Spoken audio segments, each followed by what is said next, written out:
It just seems that your job gets harder and harder because of the cycle that I kind of mentioned earlier, that the drugs just keep getting cheaper, they are more addictive. So where is law enforcement in the front lines of this, and what can law enforcement do better, or what can happen on the law enforcement side to at least slow this down? Because it just feels like you take a drug dealer off the street and 5 more fill that person's spot. Well, I agree with the judge. First of all, that the pharmaceutical companies and the overprescribing really help create this dilemma. But I was a narcotic officer, back in the 70s, and heroin was a problem then. It's just more pure now, more dangerous now because of the fentanyl and all the other things that they're mixing with it. But I think most law enforcement agencies have come to the conclusion a long time ago that we're not the answer, and that we're never going to arrest our way out of this problem. There's always been a hesitancy on our part to get involved with the social networks. We thought they didn't understand us, and we certainly didn't understand them. But I think there's more openness to that now. We've done it in Lorraine County. I see it everywhere. And I think that what we can do is, first of all, I think we have a bully pulpit in the sense that the media pays a lot of attention to what we do and say. And we can certainly talk about the programs that, like the drug courts, the Perry program, where, we have a program where they can come to the police station and say, hey, I have a problem. Right. And we don't arrest them. We don't, even if they have something on them, we don't arrest them, And there's so many other, but I think what we need to be a voice for is, I can tell you the problem we have as the cop on the street, is that we run into overdose, whether it's a fatality or somebody that's just has overdose. There really isn't any help in the middle of the night and on weekends.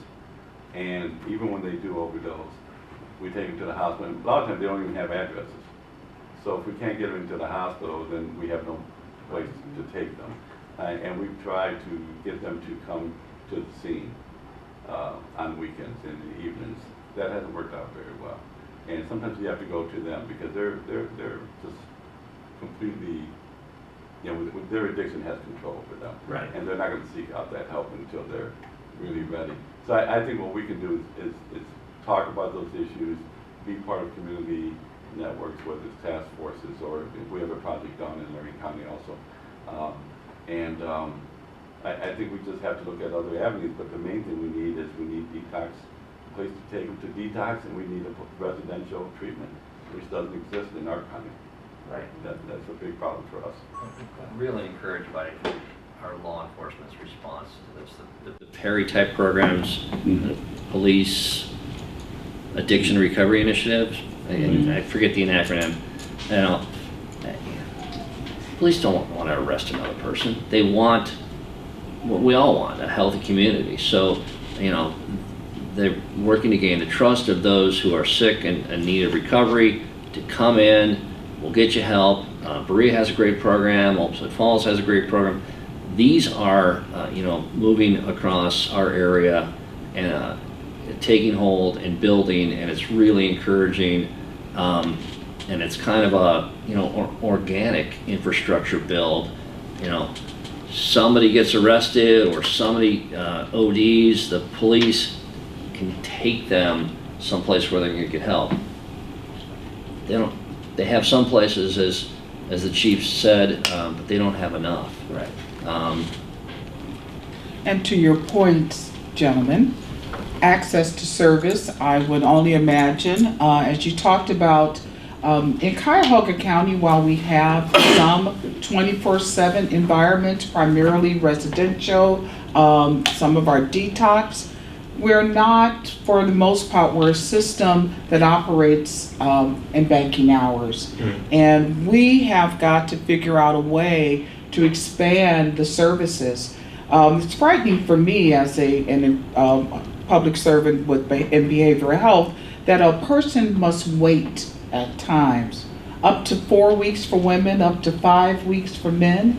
That's challenging for me. We're getting better.